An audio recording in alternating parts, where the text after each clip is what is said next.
My name is Lazarus. You've read about me in the Bible.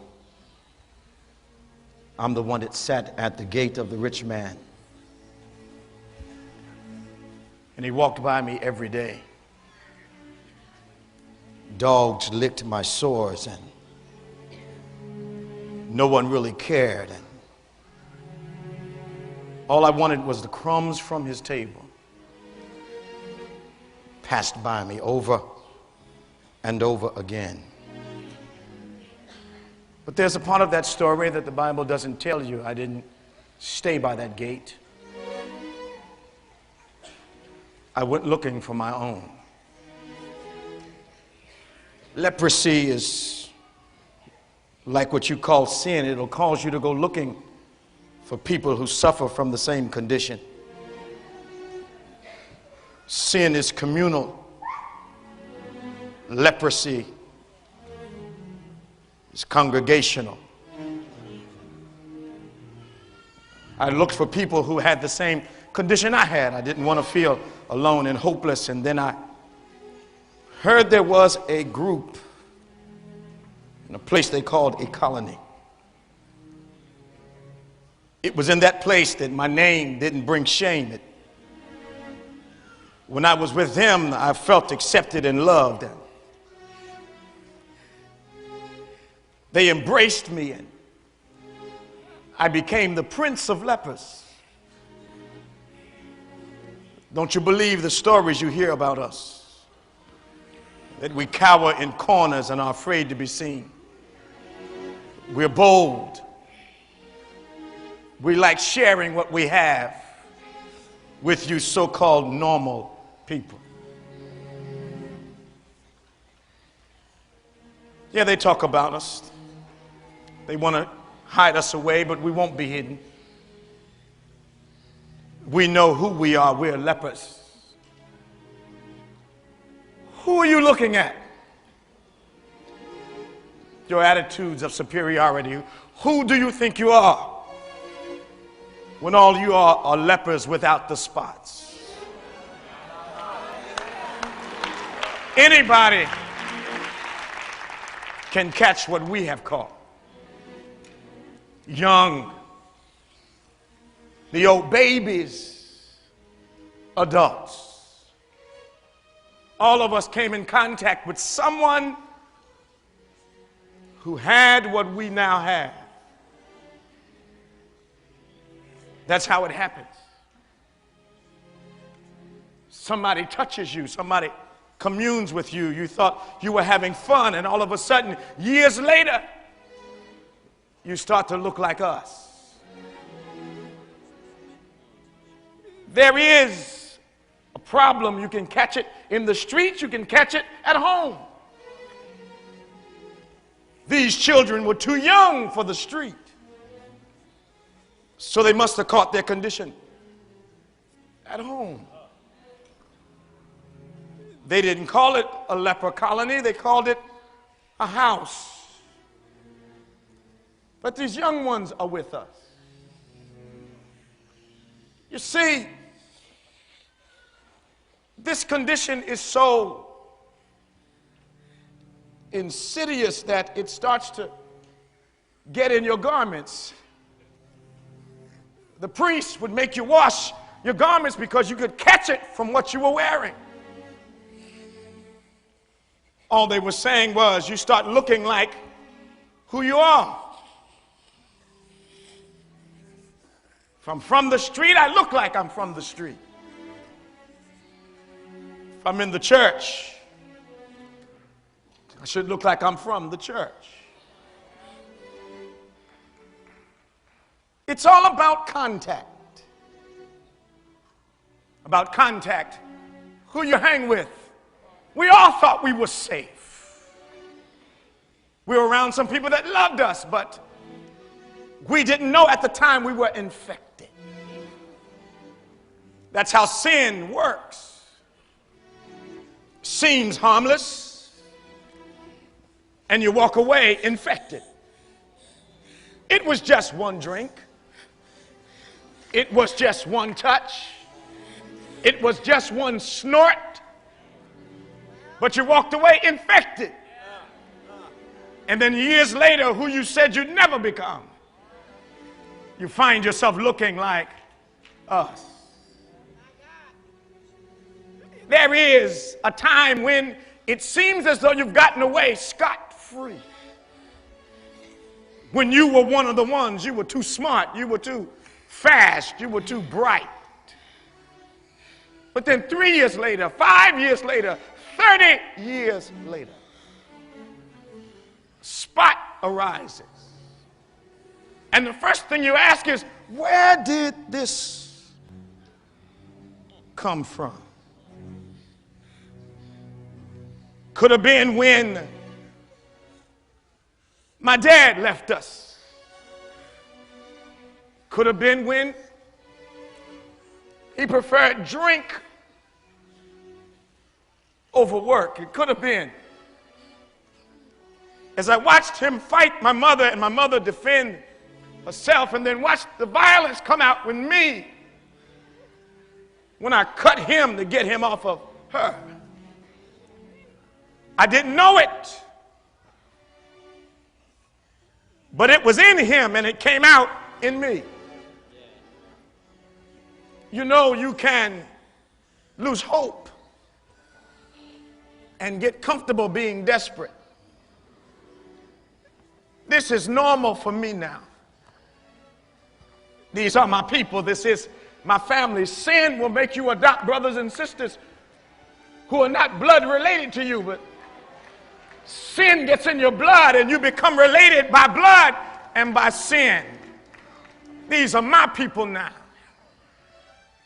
This is my family.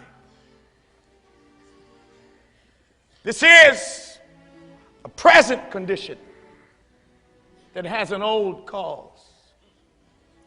I'm a leper now because I was with a leper in my past. Oh, don't sit there looking at us like you are all clean. Your spots just have not come out yet. Your sin is still invisible. Where you've been and what you've been is going to show up. We didn't start out like this. Came from good houses. And some of us came from crazy houses. But you'll never hear us fighting with each other and killing one another and lying on each other and backbiting each other. Oh, wait a minute. Unclean, unclean. Now you're getting ready to be unclean.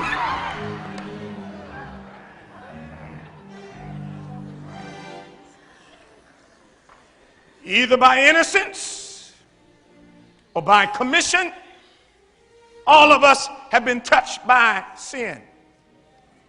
All of us have been in the presence of lepers. All of us have been touched by it. Maybe you're different than us.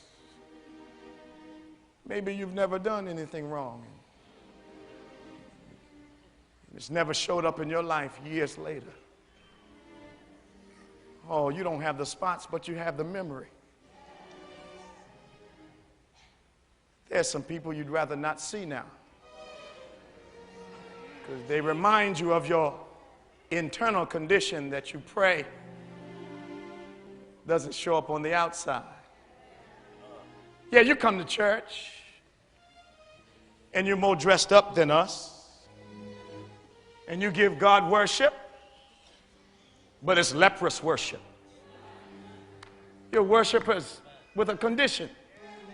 Worshipers with sin lurking in your body. Oh yeah, we know about church. We know about the all have sinned and come short. And don't believe the movies. We ain't scared of y'all. Matter of fact, we want you to be a part of us.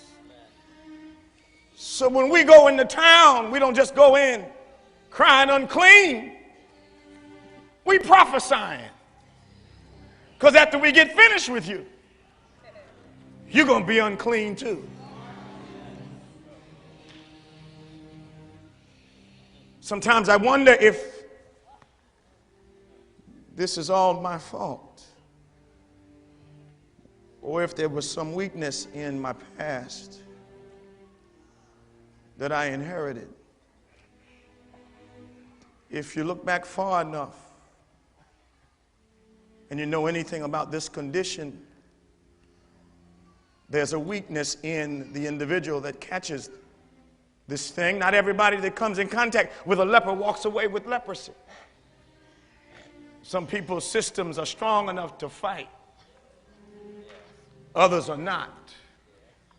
Some of you went to parties and didn't come away alcoholics. Some of you tried reefer like I did, didn't come away all smoked out. But there are others here who did what we did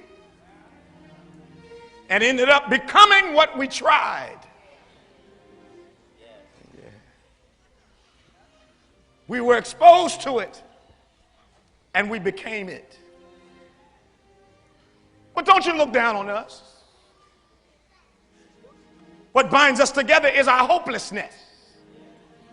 What binds us together is our common problem. You know what that means. Y'all that drank hang out with drinkers. Y'all dopers hung out with dopers. The pimps hung out with the pimps. The hoes with the hoes. Y'all know.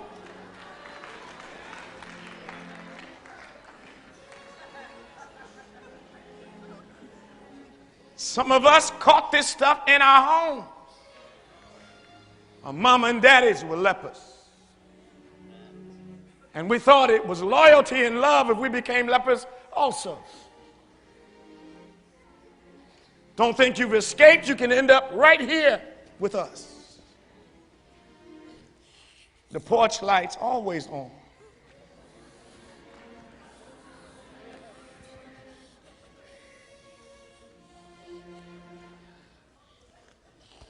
Some of y'all think you're clear. Yeah, I recognized her too. I saw him before. They were in our presence. They looking at you like you crazy, but they crazy. We got them. Got them. We have them and they don't know it. That's the problem with this thing. That's the mystery of this illness. It has you and you don't know it.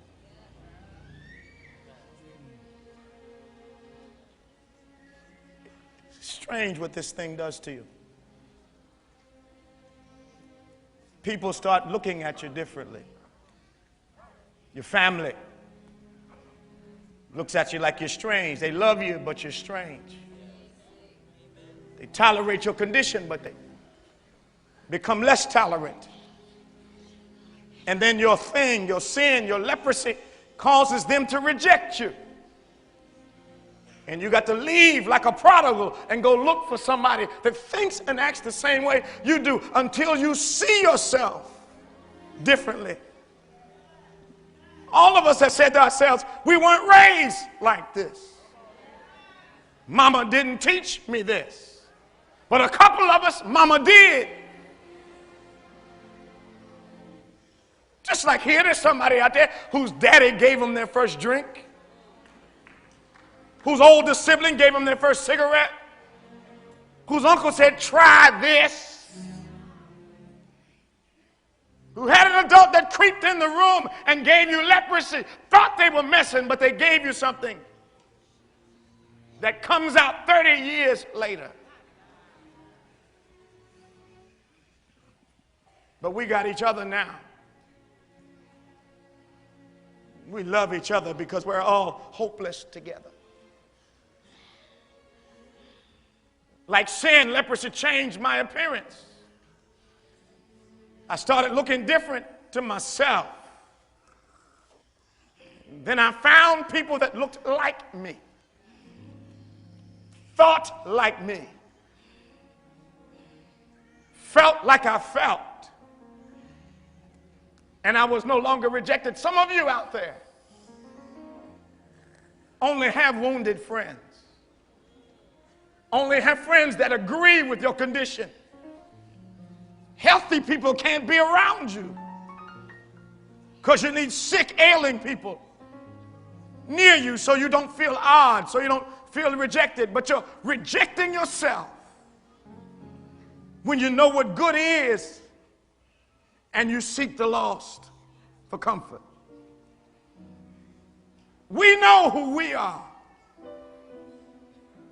Question is, do you know who you are?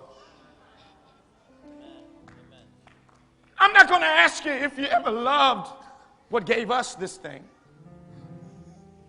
I'm not going to ask you that. Careful, children, careful, careful.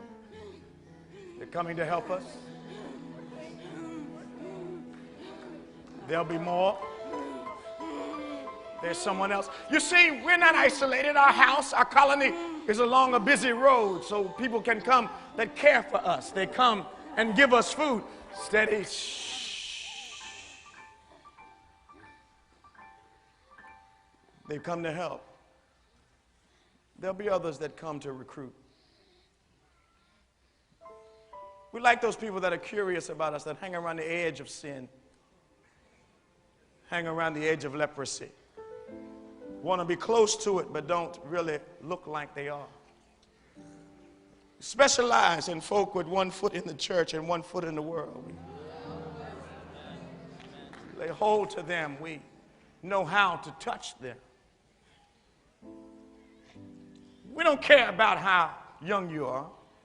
We like them young. We've actually picked some of y'all out in here today. Y'all going with us before this is over. Some of you are a part of us already. You're waiting for God to make a decision. Are you going to let it happen to me, God, or are you going to let me turn out like they have? Well, sin, like leprosy, attacks you. You see, it does some stuff to you. The first thing that happens is there is something that your doctors call peripheral nerve damage. It means that I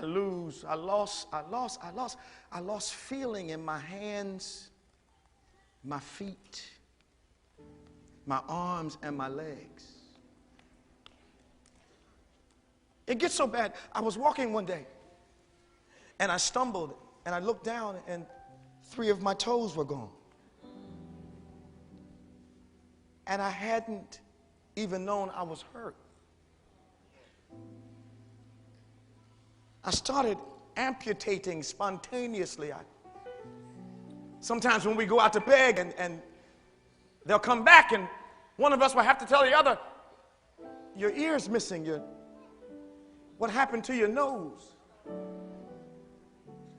And you get so you can't care for yourself.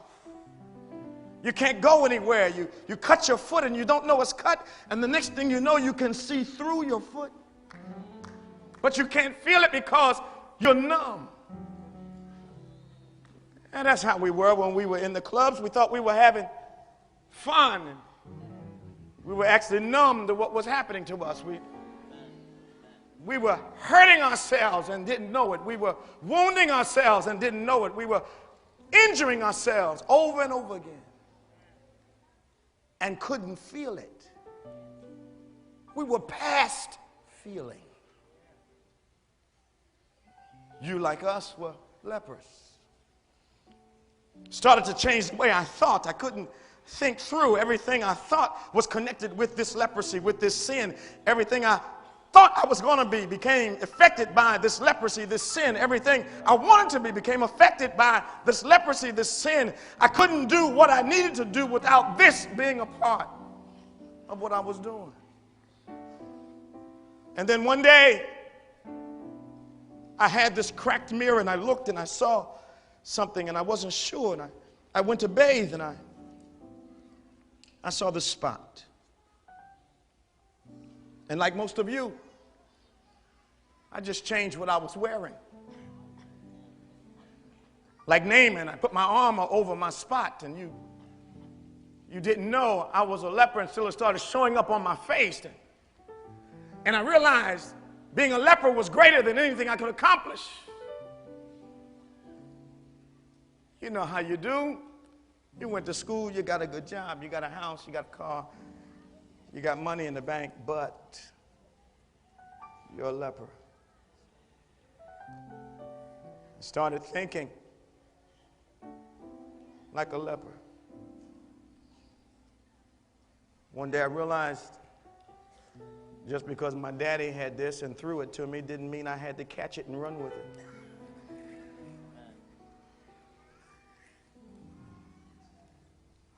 My thinking went crazy.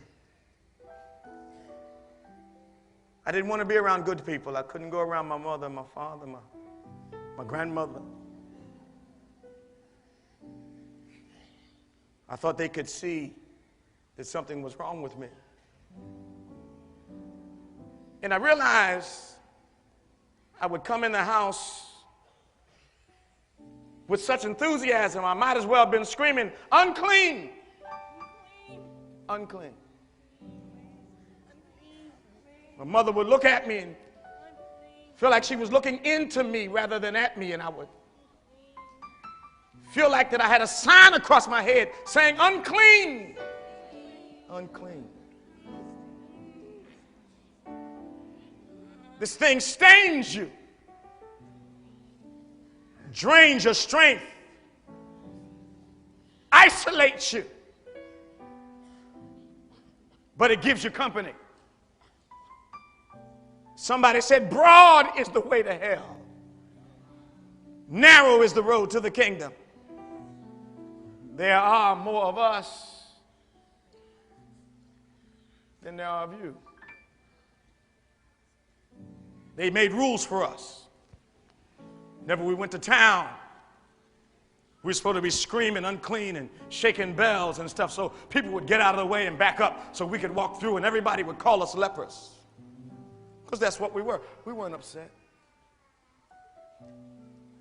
They gave you the impression that we were timid and cowering in a corner, but we were evangelizing for leprosy. Ooh, y'all, look. A family. We love families. Unclean. Unclean. You're about to be. We like to start them young. Yeah. Yeah. Something about these people. I can't touch them. Who is protecting you? Who has covered you? All we can do is threaten and form a weapon against you.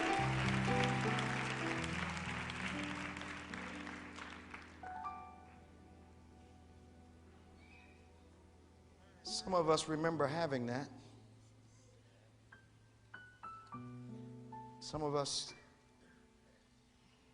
recall, this thing changed us. Our muscles grew weak. We lost our strength. Our bodies grew numb. We could not feel anything. Our hair changed. The glory that God gave us was perverted and converted into this symbol of our condition. How you wear your hair can reveal what you think.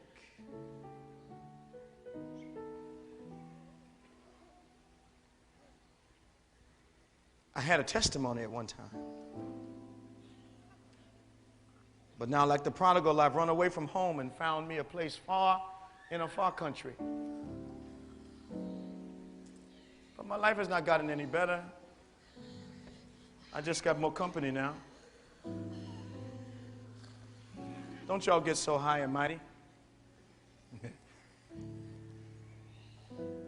You still hanging with some folk you shouldn't hang with.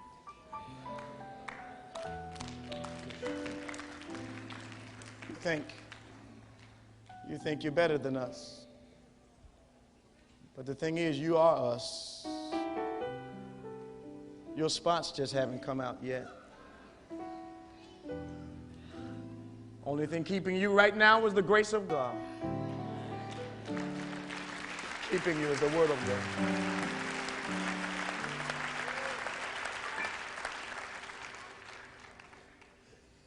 And all of a sudden, because people pass by this road, we hear things. And we heard that God had started healing people of what man told us was incurable. We thought this lifestyle we had was a death sentence. But since I'm the leader of this group, since I'm the prince of the lepers, since I'm Lazarus, the one you don't read much about, the one that the saints don't talk about much, I decided that since we lived right on the outside of Galilee, that we would go into town. We would go into town. And we went with our usual agenda. We were going to scare some people, touch some folk, get some attention. Because you know when you got leprosy, you'll do negative things to get attention. Y'all call it causing drama. We call it reverse rejection. We go into town. We take up the whole street. We love watching y'all run and act like you don't know what we have. Act like you've never been in our presence.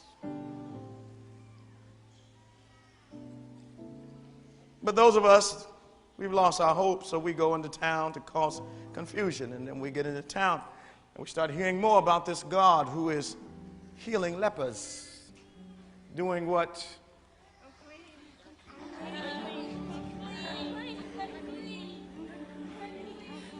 See, even we have sense enough not to hurt somebody trying to help us.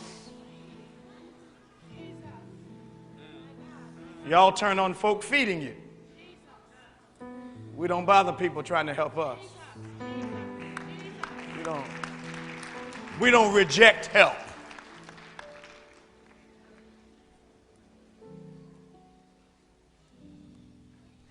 So there was rumor out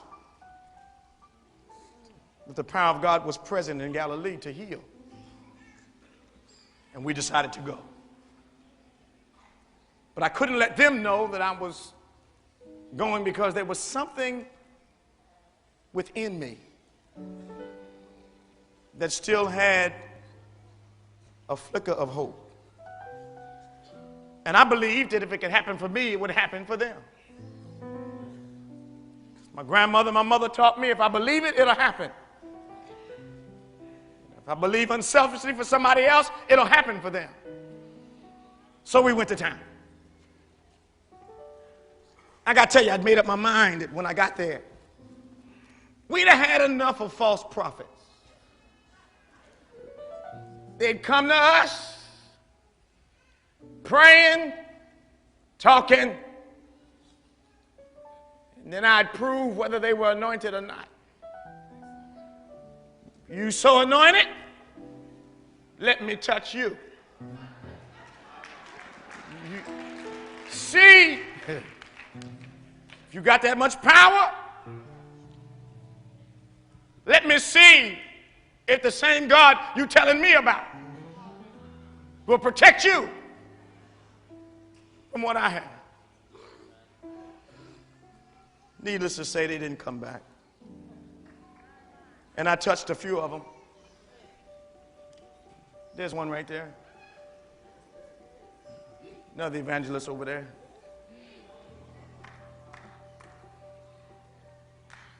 But we went to town and something strange happened. This man named Jesus was in town. And all of a sudden, our minds changed. It wasn't the first time we heard he was around, but this time it was different. Somebody that cared about us, somebody that fed us came and said, y'all need to come where Jesus is today. We had a little meeting among ourselves. Well, what about our leprosy, Chief? What about our leprosy? They say he doesn't care. What about our condition? What about the fact that we're ceremonially unclean? They say he doesn't care. What about the fact that we've been rejected by everybody? Our loved ones, strangers hate us. Everybody hates us. They say he does not care. He say he's got this saying, come unto me, all ye that are heavy laden, and I will give you rest. Rest from what? Rest from this. I kept saying, what about? What about? They kept saying he doesn't care. Doesn't care. He's got a lot of sayings. He says, whosoever shall call upon me shall be completely delivered. Got a lot of sayings, they say. They say if we invite him to dinner, he'll come. They say he eats with sinners. He's a strange guy. They say he's not a lawbreaker, but he sure be up on the edge of it every now and then. They say he heals on the Sabbath day. He said he talked to a man that had a devil in him, and the devil tried to show off, and he told him, go back where you came from. Said there was a guy that couldn't see. Say he spit on the ground, put mud on his eye, told him to go wash. And I hear there was 10 people just like us. That he simply gave him an instruction, go show yourself to the priest. And while they were going towards the church, the record says they got completely healed. But being hopeless for a long time can make you ungrateful. The book says only one came back, bowed down, and said, thank you. I guarantee you today, if he does what they say he can do, we won't leave him till we've said thank you, till we've praised him, till we've given him glory. We won't leave him until we've given him his promise. Book says. So I took my crew. We went to town. He wasn't that attractive. I heard he wasn't good looking. I was looking for some guy that looked like he was anointed. He ain't looked that anointed. Matter of fact, record says ain't nothing good about him to look at. Really want to know the truth, the brother was kind of homely. But there was something about him. The first time we looked in some eyes and didn't feel hatred. Didn't feel fear. First time we looked in his eyes and saw something we hadn't seen in a long time. We saw some love. And it had this weird calming effect on us. We weren't thinking about touching people. The kids started playing games. And tell them, y'all settle down. We're getting ready to add some drama to these people's lives. But I didn't mean it. I was already thinking maybe this time. Maybe this is the one.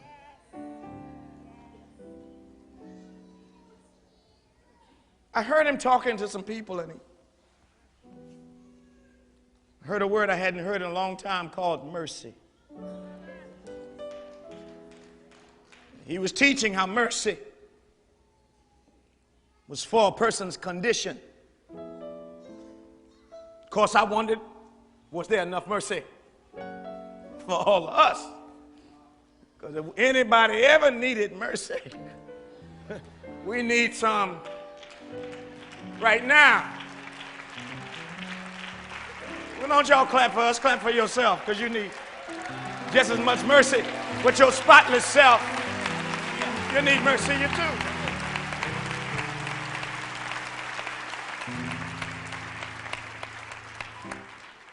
So I wondered about this mercy. Would he give it to us? Then I remember the story my mama told me about a woman who had a disease. I think she said something about he was in a crowd and a woman snuck up behind him and just touched the hem of his garment, just the bottom part. And she surprised the Lord. He wasn't looking at her at the time, but she got healed with his back turned to her. We learned later that mercy leaves him before he can check it.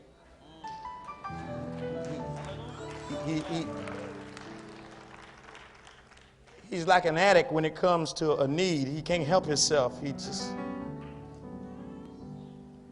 Mercy is his spontaneous reaction. It's him getting emotional before he can calm himself down. And by the time he starts feeling you, he's healed you.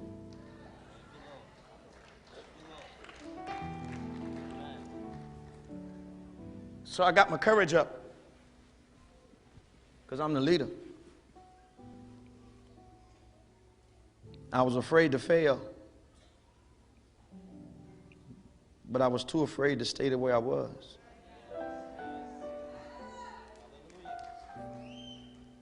So I got my nerve up because I am the prince. Got myself together. Looked at him because I realized if he could do it for me, the chief leper, do it for all of my children. He could change me, he could change any of them. Some of y'all sitting out there real bad, just like I am, real bad. And you wonder, can he do it for me? Something rose up in me and it said, if you let him, he will. Get in front of him. So I ran. Like David ran when he killed the lion. He wasn't running because he was excited. He was running before his fear could stop him. So I ran, and as I got to him, something came over me. I decided, well, I've touched these other prophets. Why can't I touch him? But the closer I got to him, the lower I got. And by the time I got to him, I was on my face. And I said, Lord,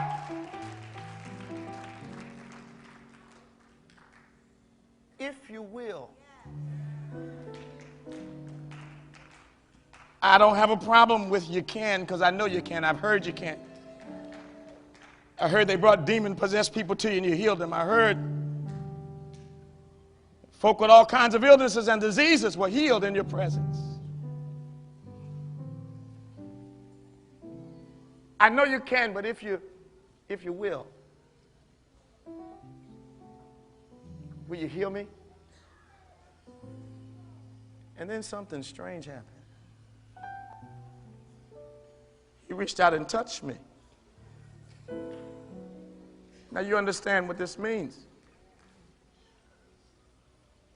By the time I asked him and by the time he said yes, while he was saying yes, he reached for me.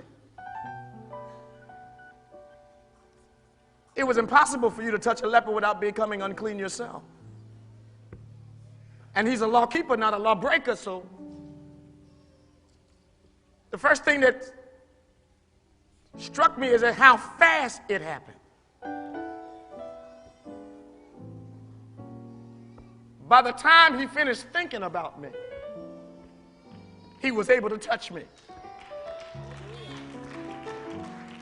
The healing was faster than I could think of touching her head and touching it. Faster than me deciding to move my hand, he had healed me of something that no man said could be fixed. It was so fast that the people around thought he had broken the law. And then they looked at me. And I was changed, but I was still on my knees. And I started to do something I didn't know I could do.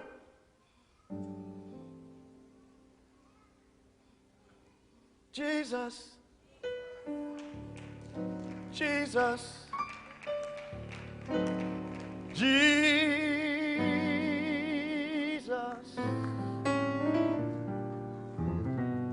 there is something about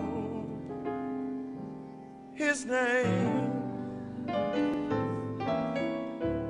Master, Savior, Jesus.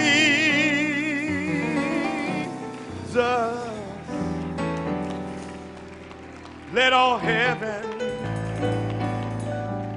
and earth proclaim, oh, Jesus, Jesus, Jesus.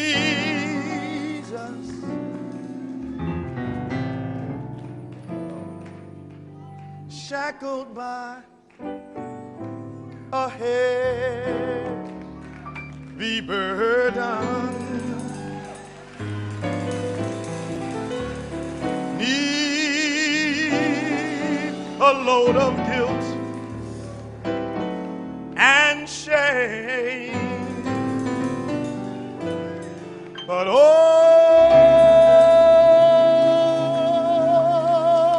the hand of Jesus touched me, and now I am no longer the same. He touched me, yes, he touched me, and oh, the joy that floods my soul. Something, look at him, something happened, and now I know he touched me and made me, he made me whole.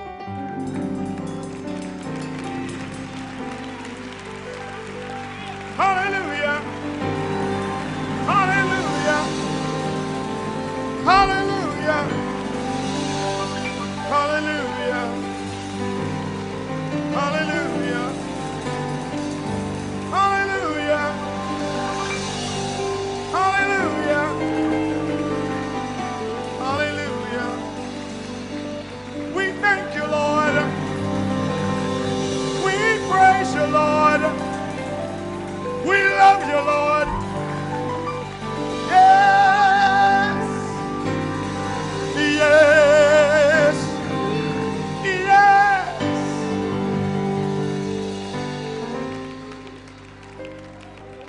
Everybody standing.